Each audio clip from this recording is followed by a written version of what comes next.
initiative that majorly works with the youth with regard to girl child empowerment as well as general empowerment of the youth. I have a few questions put to me, and one of them is, did I expect to hold the position of Miss Gulu? And if I did, why so? Honestly, coming up for the position, I did not expect to win. It was first year, first semester. We were about 14 contestants, and some of them are fourth years, third years. So, not because you have low self-esteem, but by virtue of looking at the competition, having people who have probably participated before, or have a bit of knowledge in how the competition goes. I did not expect that I would be the winner, but I expected that I would be among the winners, because usually there are three: there's a queen, there's first runner-up, and a second runner-up. So, going for the competition, I said, well, maybe I'll be a second runner-up. That's like the third person. But I had to go for the position because I believe that if you do not try with a given opportunity, you can't tell whether you will achieve it or not. But well, eventually, with hard work and ambition, I managed to make it as the queen, the overall Miss Gulu University for that year, regardless of the other upper years who were also present in the competition. Then the other question was, what's the role of Miss Gulu in changing girl child lives, or with regard to girl child empowerment? First of all, girl child empowerment comes in many forms. So a platform like Miss Gulu University is one of the forms through which we can encourage girl child empowerment. So what's the role of Miss Gulu in girl child empowerment? I think first of all is it gives people more self-esteem, because the competition involves a lot of whichever activity you do is really out to the public. Like you have a platform, a raised platform, and you have to stand out or give out your ideas about the topic and defend it. So I think that gives us self-esteem, because in the contest you're able to overcome your fears. Maybe if you're not a person of the crowd, you're able to overcome your fears and inspire other girls out there to do the same. And then another thing it does is it provides a platform to voice our opinions and choices. Though usually society, still a large number thinks that contests like this are only about beauty and nothing else. Well, that is not the case. Pageantry actually right now is about, it's a platform where people get actually opinions, because there is a particular theme linked to the event. So you have to give your opinion with regard to a particular topic. So that platform gives people opportunity to voice their opinions about an important aspect of society. And then another thing maybe is leadership, because like our moderator mentioned earlier, the Miss Gulu position is actually a position of leadership, because there are responsibilities that one is required to carry out. And leadership, well, that is a platform that gives leadership, because for example, the longest reigning Miss World, who was Miss South Africa, Tunzu, once in the questions, because usually in a pageant there are questions put forward, and actually how best you answer your questions is what determines whether you'll actually make it in the top or not. It's no longer about what someone looks like or anything like that. It's about how best you tackle your questions of how confident you are in whatever you're supposed to do. So Miss South Africa, who was Miss World, when she was asked about what can be done best to encourage women or girls with regard to empowerment, she said they should be given opportunity to come up and be leaders.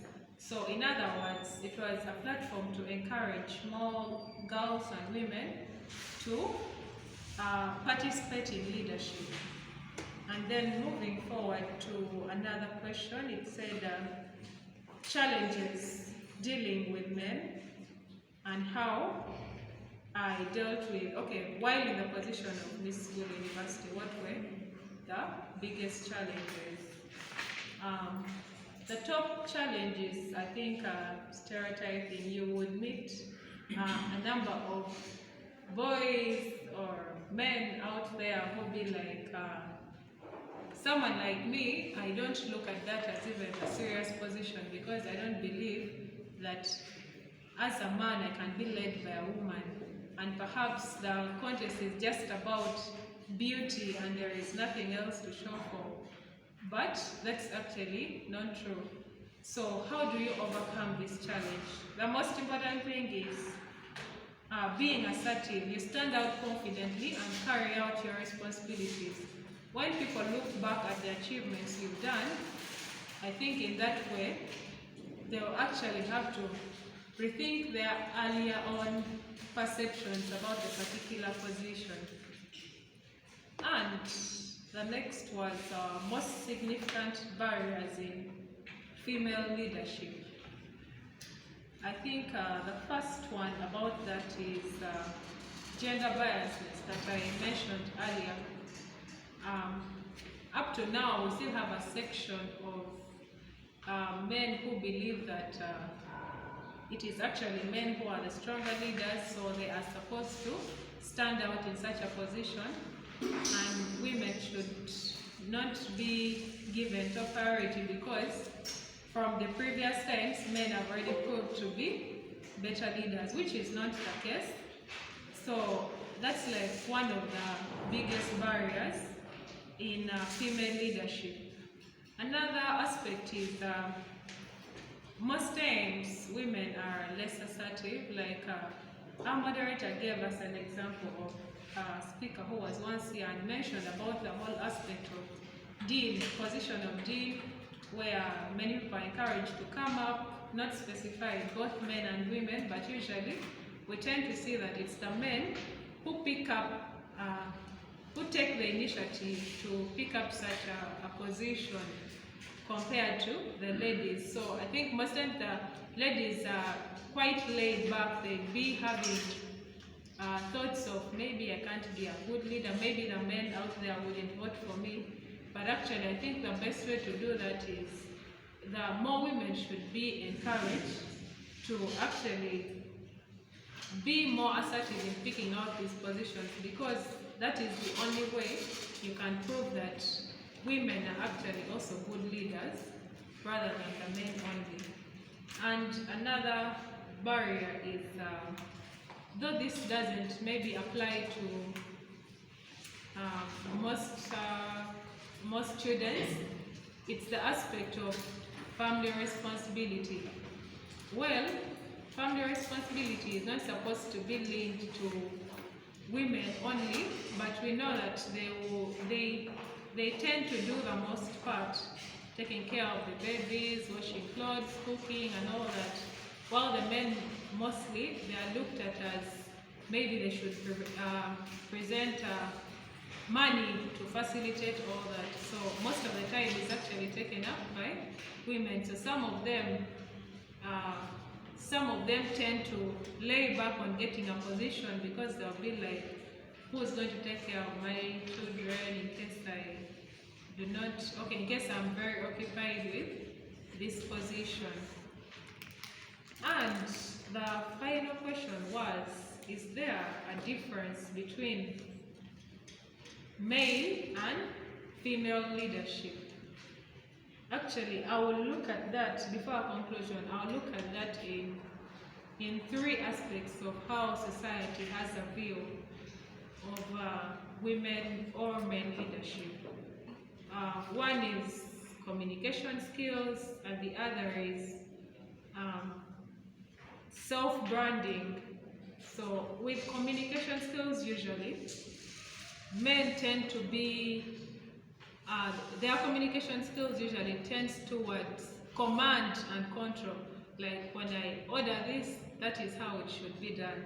Yet the women tend to have a more cooperative form of communication skills. They tend to engage, for example, engage fellow workers on how a particular idea could be done. And then the other aspect that I didn't mention with regard to distinguishing them is the system of reward, like the reward systems. If a man were in a position of leadership, mostly they have a more transactional form of leadership. This form of leadership is in a way that there are incentives provided for those who are succeeding or working hard, and then on the other side there are penalties for those who are not meeting their goals. Yet on the side of women, with regard to reward systems, they tend to motivate other people towards finding the best way of being efficient. And then with regard to self-branding, mostly men have more confidence and a more elaborate way of putting out themselves there as the most potential person for a leadership position. Yet certain times, ladies are quite laid back on their achievements, so they do not present themselves in the best way possible, which sometimes tends to make people biased towards choosing the man. But in my own conclusion, the differences between men and women leadership is always a conversation that can go about. But I believe that if the different gender, that's the men and women, go on to exploit their most distinct skills and work efficiently, they can actually we can have better results if both gender exploits their responsibilities and works hand in hand accordingly. Thank you so much. Most people believe that is for men, of which I think is not true. Even piloting, things like construction. So the question is saying, how can women operate in a male-dominated sector? I think as a woman, and then you are in such a sector, you should consider some of the factors that can enable you to achieve greater things in such a particular sector that people think that you cannot achieve anything in there. I think you should be confident in your decisions. For example, maybe if you are in a leadership position or a leadership role in such a sector, you should consider the decisions and stand firm. Be there with unwavering confidence, and then make sure that you make informed decisions. I think by that you can actually achieve greater things in this particular sector. I think also you should have a variety of mentors, including men, not only women, because you find that most of this sector, in reality, it is the male gender that actually take part in. So for you to achieve, you should get those mentors that can enable you to achieve greater things as they have already done. But also don't forget to have female mentors, because these are the people who know exactly, and then they can enable you to navigate through what you are supposed to do. I also think another thing is step out of your comfort zone. We know as women, we really like to stay in our comfort zone. Not all women, but some women. But I think when you're in such a sector or any other sector, I think you really have to get out of your comfort zone and know that you can do better than what people actually think you can do. You can achieve greater things, and you can actually like even go beyond the men and then do greater and mightier things and inspire people out there. And also another thing is know your worth. Be yourself. Be real. Do not compete. Yes, there is healthy competition where you see that there is a colleague that actually is doing something good and you would love also like to do something like them. Yes, from there you can actually get to know them better and then get to know the things they do, and then you can follow their footsteps. But do not go for unhealthy competitions. Always be real, be yourself, work towards making yourself a better person, work towards being the best version of yourself, and I think you can actually achieve greater things, not only in the male-dominated sector, but in any other aspect of your life. Then my second question is whether women are interested in leadership. Well, it depends. There are women that are actually very much interested in leadership, and there are those that are not. Just like men, there are men who are actually also interested in leadership, and others who are not. But then for the women who are interested in leadership, but maybe they don't go for the leadership positions, and then they mention about maybe because of the low self-esteem, because there are people who think, or let me be specific, women who think that they cannot maybe lead a specific group of people. Maybe because of some of the things they attach to themselves, maybe because they think they are just a woman, which for me I don't believe, because being a woman is actually a blessing. You can do a lot of things, and I don't think we are any less. So some of the things or some of the barriers that do not make some people take up leadership positions is actually low self-esteem. And then they said, what can we do to rise our self-esteem as women, or what can we do to help women out there to rise their self-esteem? So I think as women, we should not ever give in self-doubt. We should always believe in ourselves and have the urge in us to go for leadership positions and have that confidence that we can actually make it and do great things, because it starts from your mind. If you have a positive mindset, you can actually do a lot of things.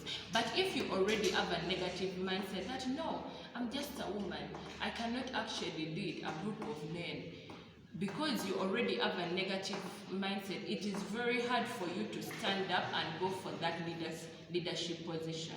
But then having a positive mindset enables you to rise up from your comfort zone, as I said earlier, and then you can take up these leadership roles. Another thing you can do is pick up a role model, most especially a woman, and you see what are those qualities that they possess that you admire. Yes, maybe read their biographies or something, or their autobiographies, so that maybe you can start to emulate such characters, and with that I believe you can actually build your self-confidence. Another thing is focus on the positives. Along the way you'll find so many barriers, so many stereotypes, so many things being said against maybe women in leadership. But then I believe when you focus on the positives, you will actually do like greater and better, because one, the positives help to motivate you, but also do not neglect the negatives, because sometimes feedback that you get from the people enables you to grow better. If you find like 3-4 negative things maybe about your leadership and anything, I think you should consider it, because definitely there might be a problem somewhere that you can actually like improve on it. So use the negatives, or maybe like just to help you improve, to motivate you to become a better person, but not to make you settle for less, but actually it will enable you to go to better heights. Another thing is upgrade your network. Socialize with people who are, like maybe they have been in leadership positions. They will help you, and then they will show you the way. It's like mentorship. Just like I said, get a mentor, someone who can help you to grow, to be better, and then to help you in that leadership role. Yes, and also the last one is own your strength and even weaknesses, because we are human beings. We have our own sets of strengths and weaknesses. So when you know what you're good at, you can actually go for it. It's like living a purpose-driven life. You get to know your purpose, you get to know the things you're good at, and you concentrate on them more, because I believe with that you can be more effective. And then for your weakness, also do not neglect them. Make sure you know your weaknesses so that you can improve and then become a better person. Because if you neglect your weaknesses and feel perfect, it will be very hard for you to learn. And yet every day is a learning day for all of us. So I believe that with our weaknesses we can actually grow and then use it as a source of motivation for us to become better.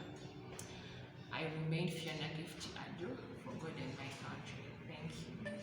Again, my name is Yeko Chandra. I'm in year 1, Faculty of Science, doing Bachelor's of Information and Communication Technology. Yeah, I'll not talk about what I have done, what I can do, what I'm yet to do, because I believe I'll do them and then you see and you choose from there whether I can do or not. So I'm going to directly go to my questions. They asked me, actually mine had an info slide, if I can say. Growing up in the different cultures, as boys and girls, things solely pointed to certain genders. Now the question is, are these lines biological or because of social differences? First and foremost, I'm going to begin by telling you that, look, a boy can never be a girl, and a girl can never be a boy. But the difference is, a girl can do things that boys can do, and a boy can do things that girls can do. That is the difference. Now, are these lines biological? Yes, of course, to some extent they are biological, because we believe, and it is true, women are the weaker sex when it comes to doing heavy works. Now, this drives me to sorry, I'm quite excited, but regardless, I can justify this. Okay, now this drives me to things like, well, women can do construction, but then the issue of lifting the very heavy materials from maybe the ground up and stuff like that is what becomes hard for them, because probably they cannot contain the weight of these materials. But then a woman is capable of laying bricks and then putting a house or a building to come and stand at something like that. So on the biological aspect of it, women are weak. That is the truth. But then women are not, it doesn't make them not able to do things that the men can do. That is fact number one. Then on the issue of social differences, I believe it is because as society we view the women as they are not able, they cannot do the things. That is why we point them to certain roles. We be like, women belong to the kitchen, men belong to office. But then the question is, who designed these roles and was like, women belong to the kitchen and then the men belong to the office? It is us as society who define these things, and then we say the men belong to office and then the women belong to kitchen. And as society, we can come out of this and say, since we are the ones who designed it in the first place, society, it gives us the opportunity again to redefine or redesign the thing and be like, both men and then the women can be in the office. Then, of course, formerly women were in the kitchen and then the men were in office and stuff like that. And then now, that is where we used to look at men as the breadwinners and then the women as the receiving end of it. But then in today's society, where even women are in office, women can do the things. Even women can be what? Even women can be breadwinners. So the issue of socially, the issue of attaching certain roles to certain genders, I do not think it is relevant. And so these are things that we can do away with, as we can do away with in society today. Now, I believe I've answered the first question. Are these lines biological or because of social differences? And I believe both the two ends cater for this. They are biological, but they are also because of social differences. And then question number 2 was, how can we move away from this? How can we move away from the current status quo? First and foremost, what we have to do is we have to accept and then agree that there is a problem in the status quo. Which problem we have to identify. Which identification of the problem is going to enable us to come up with solutions that are going to do away with this problem. So now, after accepting that, look, there is a problem with attachment of genders to certain roles. Now the question will be, what are we going to do in order to do away with this problem? Or how are we going to do away with this problem? That should be question number 2.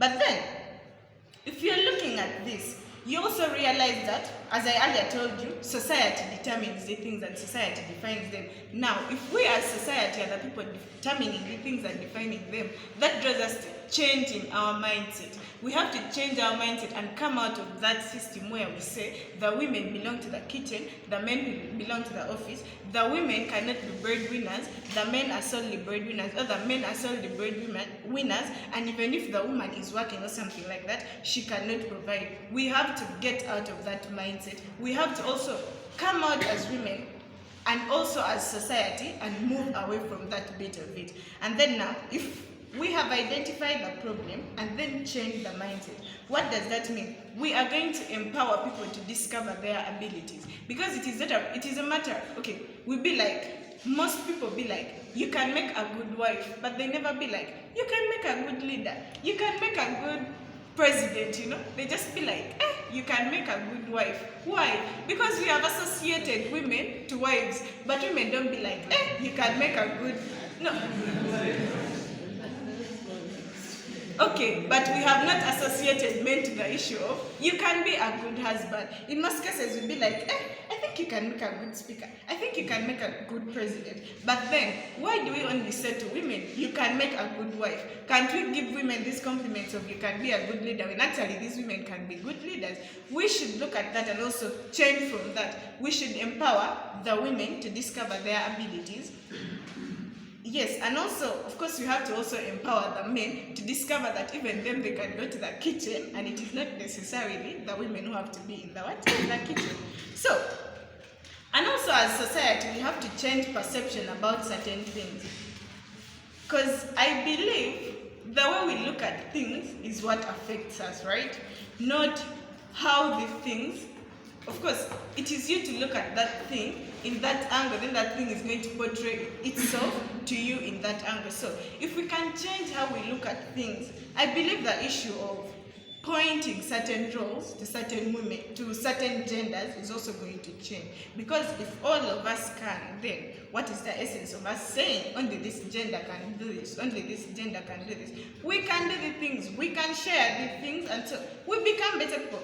But also, if you're to look at this, we can now, like on the side of the women who have been painted and then told you belong to the kitchen, I believe there are women who have gotten out of the kitchen and have become something in life. They have become better people. So if we can paint these female pictures who have become better people and then paint them to the women and tell them, look, you do not only belong to the kitchen, but you can also become better people. We tell these people to act as role models to the women. I believe it is going to help, because if you're looking at someone of your stature doing something great, I believe even you can be like, I think I can do this. And that is what is very important, the role modeling. And having said that, I believe I've answered the question of how can we move away from this gender role attachment. And then the last question is, how have organizations tried to end this gender role attachment in society? Now, there are very many organizations that have come up, and they've been like, since we have these issues in place and stuff like that, we have to sensitize the people to see that, look, these people are enlightened. They get out of that thinking of, this one can do this one cannot do that. And so in the process of the sensitization and then the empowerment, they have also equipped people with skill. They give you the skill, they be like, being a woman does not mean you cannot weld. You can do the things, so you need this skill to be able to do this. So they have equipped the people with the skill to enable them to do certain things. And so they've also empowered they've empowered people to be able to, they've empowered them by giving them resources in form of funds and stuff like that. So when you have these resources, you can be able to start up your own business or to start up whatever they think you cannot do, and then you become a better person. And so I believe I've answered my questions. But then there is something I want to add. Now, during the course of the interactions and stuff like that, people were talking about feminism and associating it to disrespect, because they were saying once a woman has been emancipated, she starts disrespecting the husband and stuff like that. I do not believe in these things, because even the man is supposed to respect the woman.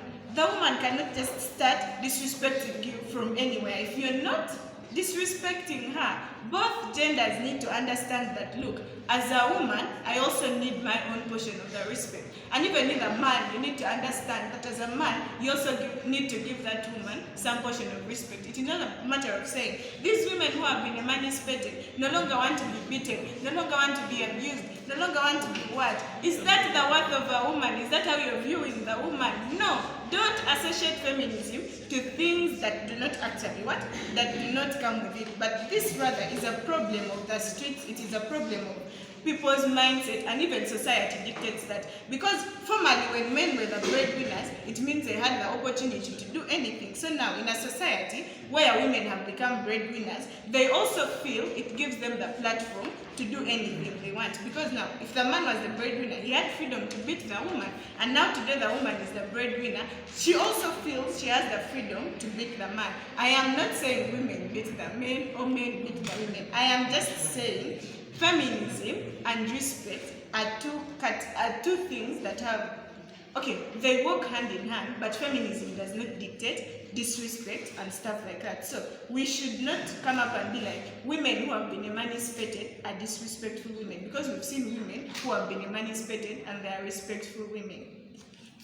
And then another thing, that issue of the 1.5 points given to the girls and looking at them as the weaker sex and stuff like that. Now, there was someone who was submitting and then said there are women in the villages who have given up. Giving them the 1.5. Okay, I want us to agree that the women are the gender that is marginalized here. They are the victimized here. So now, giving them the 1.5 is going to give them platform. It is going to give them the issue of saying, I can. If I have the 1.5, it is motivation. They are motivating you to become better. It is not about saying the women, we should compete on equal grounds and stuff like that. We have to agree that the women are marginalized. So what are we going to do to uplift them? But then also, this brings about positive competition. Because on the side of the men, they'll be like, since this girl has the 1.5, it means I have to compete with her to see that what? We can wait at the same level. It is not about looking at women as dull or something like that. Thank you. I think so. Thank you very much once again. My name is Amanda Belinda, and well, I'll put all the other titles aside and I'll move as Amanda Belinda. I prefer it that way. Now, I'm going to kindly request the moderator to repeat the question so that I can capture everything in detail and not leave out any of the questions asked. Okay, I asked her a series of questions, all in the line of feminism. I mentioned that there is a growing wave of feminism, both in Uganda and the world at large. Now, misandry is a term that is meant to define, to point at the anger of feminists towards men, which makes us categorize feminists mainly as angry people. So I asked the question, what is the position of anger in either advancing the cause or hindering the same? What is the position of anger? Then the next question I did ask was whether she thinks that the current feminist revolts are honestly performing their role in advocacy for the girl child rights. And the last aspect being the fact that feminism is growing like a wildfire. Now, with the growth of feminism, don't you think that one day we shall need a move of male emancipation? Those were the questions.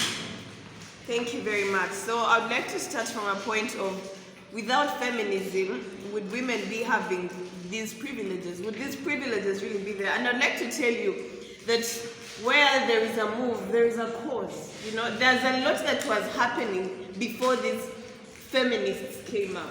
I'm going to be sharing a brief history of where feminism came from.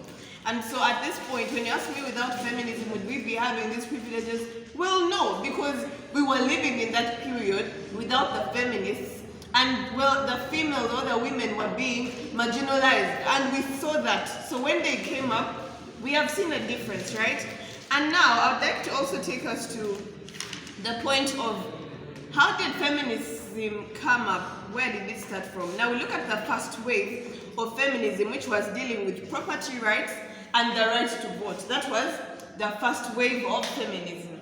Then the second wave came up and they were talking about focusing on equality and anti-discrimination for genders, not for the female and the male. Why are we being discriminated? Why are we being marginalized? There should be equality or equity. Then the third wave, which was talking about straight women, the privileges of the white straight women.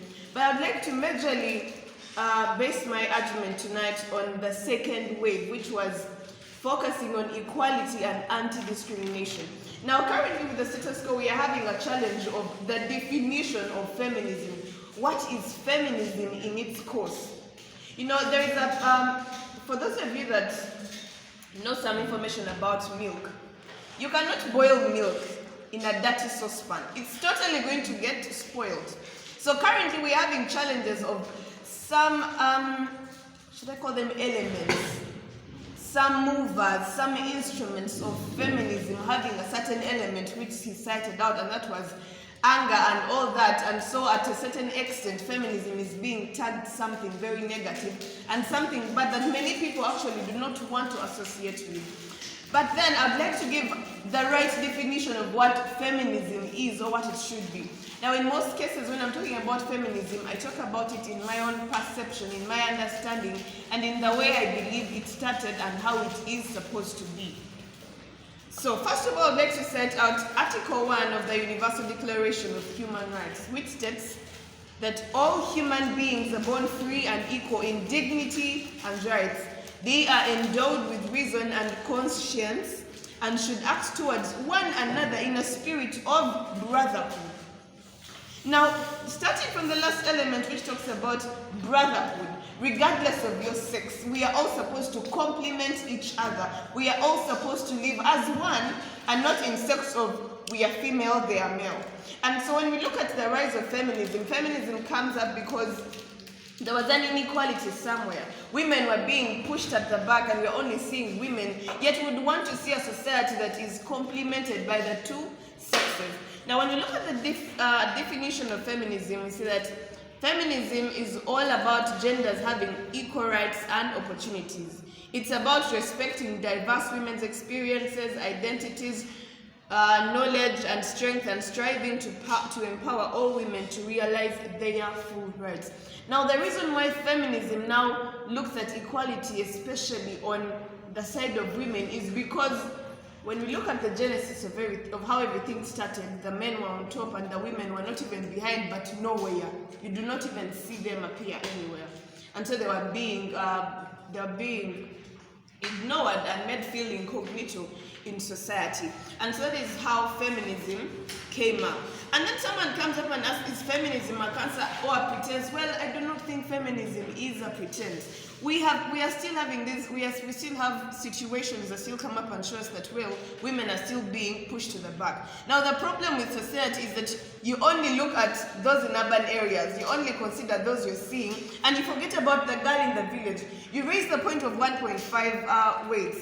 Well, I, for one, at a certain point, I had an issue with it because I was looking at these girls from the big schools in Kampala, where those girls from the top performing schools who are actually facilitated. Their parents have all the money and they're able to cater for their education and entry in universities.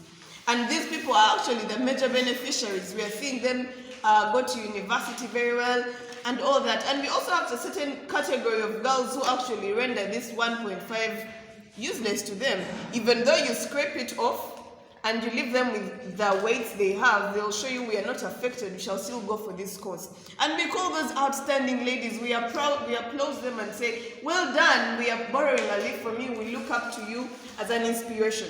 But now we forget that there are those girls deep down in the villages. the girls that are still struggling. Because if the movement came to see women being empowered, we are saying, has it achieved its goal? Are all the women up there? If we're having a certain portion of the women up there, now my other concern to them is, what have you done? If you're up there, have you decided to colonize? Have you decided to stay at the peak and say, well, I've made it in life, I am a master, then here I am?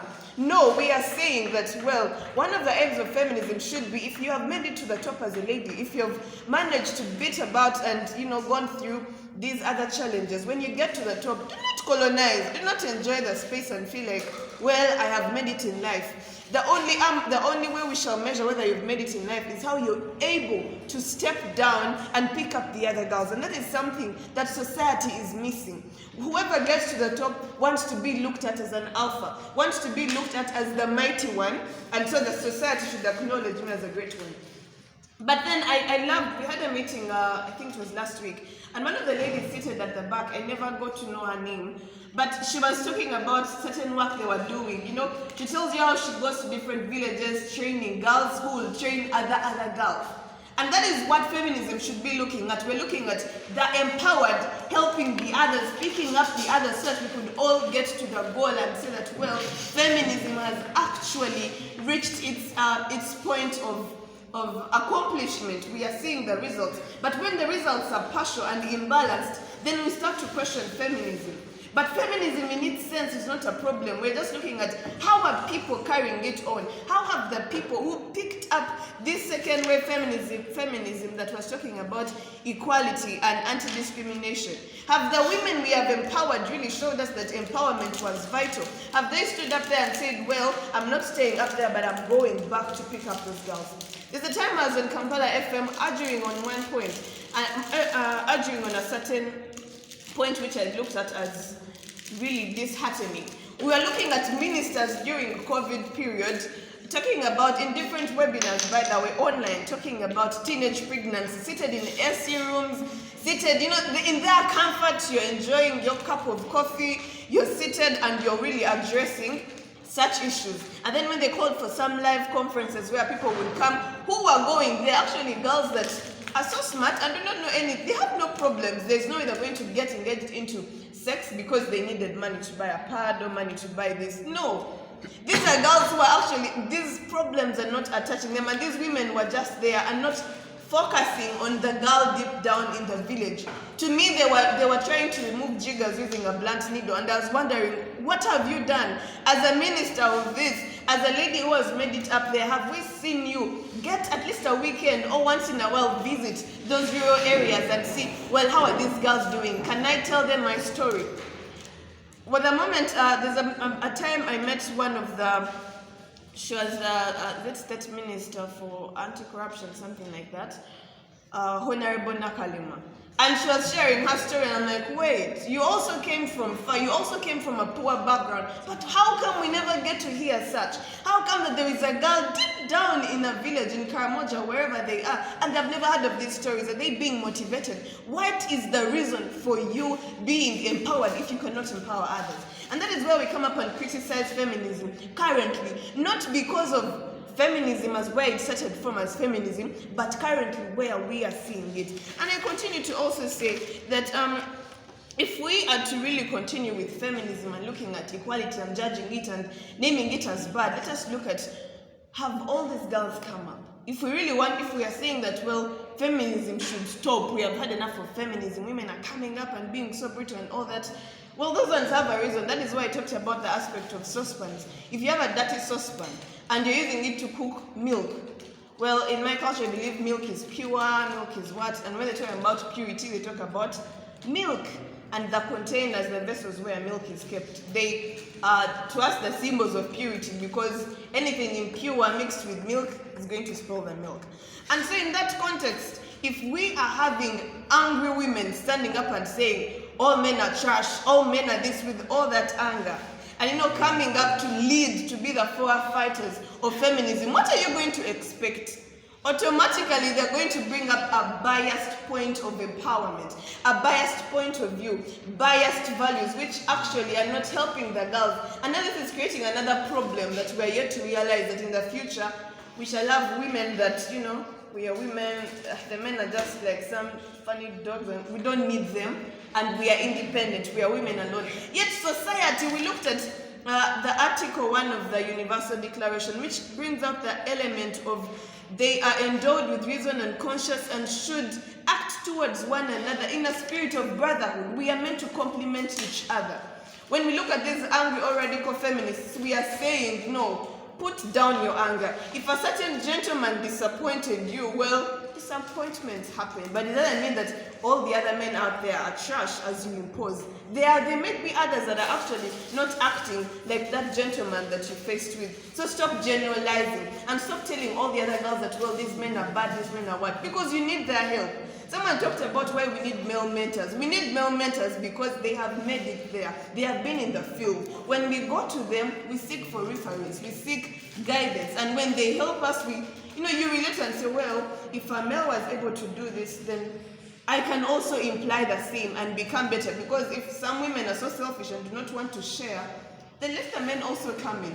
And continuing on that, we look at complementarity.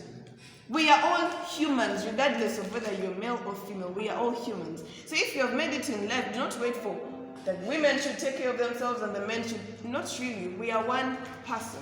So let the men also get involved in this feminism. And I'm happy to see, well, there are some men that come up and support feminism. And I do hope they support the right feminism, not the biased one, not the dirty one, not the impure one that really looks at biasing one gender. Because when we look at Cynthia De La Fuentes, who has a PhD or past president, blah, blah, she says that such negative perceptions derive from media distortion, not the movement mission of equality to the sexes at work and at home. These so-called notions, you come up and say feminism is bad. This is a picture that has been painted by enemies of progress. I would like to term them as enemies of progress because feminism is a strong instrument that can, bring us to a certain level of complementarity, that can modify our community, that can modify our countries. But if we are still having enemies of progress that want to paint it bad, that want to, bring in the anger and all that, then we are not going to achieve what we basically want. And then also on that point, I'd like to say that, I'd like to pick up the other question where I say that we need another movement. Well, if feminism continues in this way, impure as it is, with such women, then trust me, we're really going to need a male movement that is going to come up and say, well, even men need to be recognized, even men need to be supported. So what am I saying today? If you are in this place, it starts with you. You are society, you are the people. Start by, what should I call it? Start by trying to make this whole point of feminism pure. If we're talking about feminism, we're not talking about anger, we're not talking about, living alone and wanting to become mighty alone. No, that is not the case. I remember some time back I was talking to a certain group of girls in a patch and I told them, they asked me about feminism and I told them, when you talk about feminism, it is empowerment of a girl child. But empowerment, where the two of you, is actually trying to put you on a leveled ground. It is not like we are saying boys and girls are all equal. No, we are saying, well, you're not equal, but there is some equity. We could help you fight together. We could, give you a stepping stone so that you could all, balance and fight together. And my point to them was, if it is a job and you are a girl, stop having that mindset of, since I am a girl and I stand for a post, well, they're going to give me this post by virtue of being female. I ask the ladies here, be worth the post. I do not see why, for example, we should have a female president who is not capable of running this nation. What would be the use of such a lady? Then empowerment has not done anything, but has become a pretense, as someone is saying. If women are not really taking in and internalizing the elements of empowerment as empowerment and not, taking it as a facade, you're wearing a face of I'm empowered, but all you want are the glories of being called the president of Uganda, being called the guild president. Yet when you're called to bring substantial information on table and decisions, you have nothing to bring to table.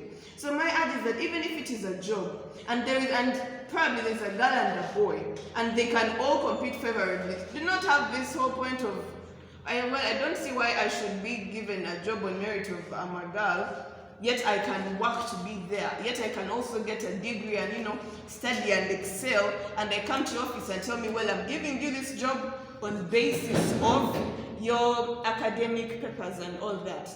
And I as a person, have been in that situation where you go somewhere and you're given something to work on, and this gentleman tells you, I've not put you on this team because you're beautiful as other people may think about it, but I'm looking at your mind. I'm looking at what you're able to bring onto table.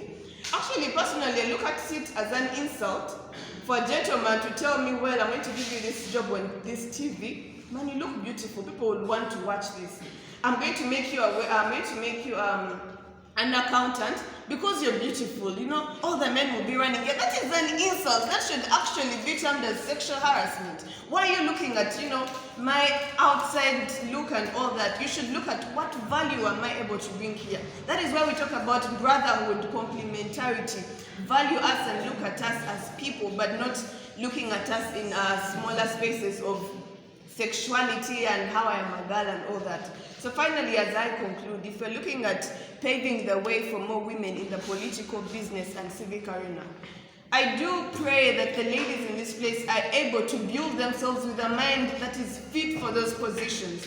You cannot give what you do not have. You cannot want to be a minister, yet you do not have the content fit for a minister.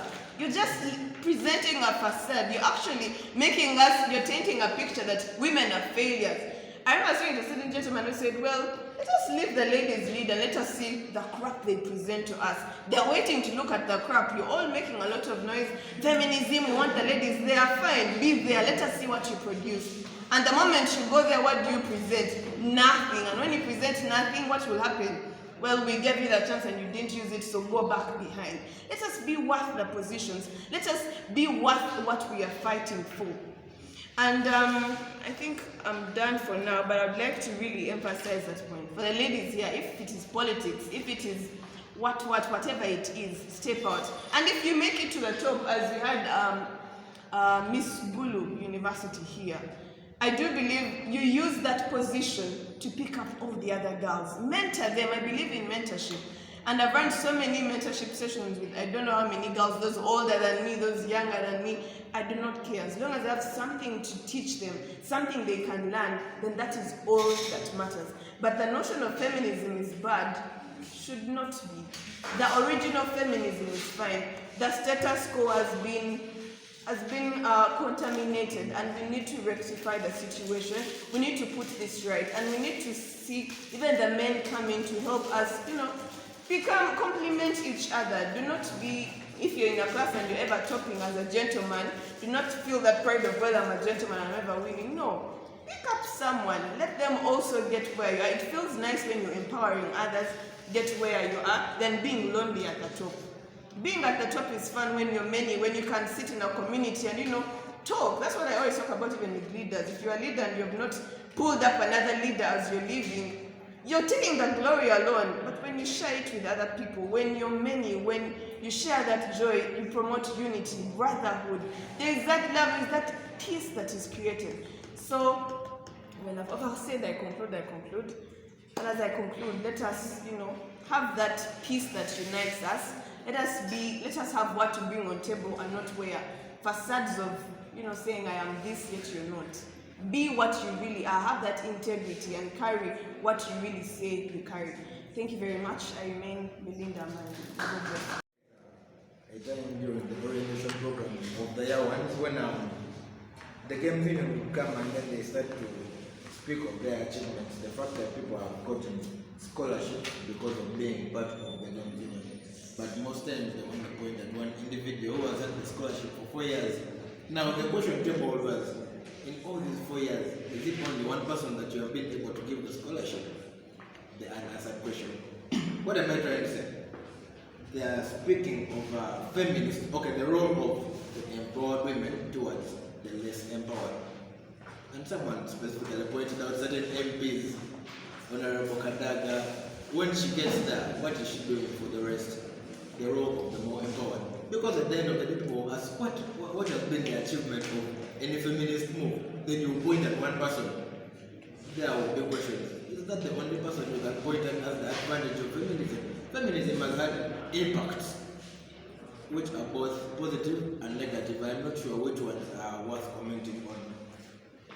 There can never be enemies of progress where there is no progress. So there has been progress. However, there is a book I've been reading, The Feminist Life by Bob Lewis, and in this book he is mainly criticizing what feminism is. And in his criticism he mentioned also the impacts of feminism on women. All those things. Now I had the last panelist mention, and she spoke that I think her entire presentation was on the difference between what feminism is and what feminism should be. So what is feminism and what should feminism be? What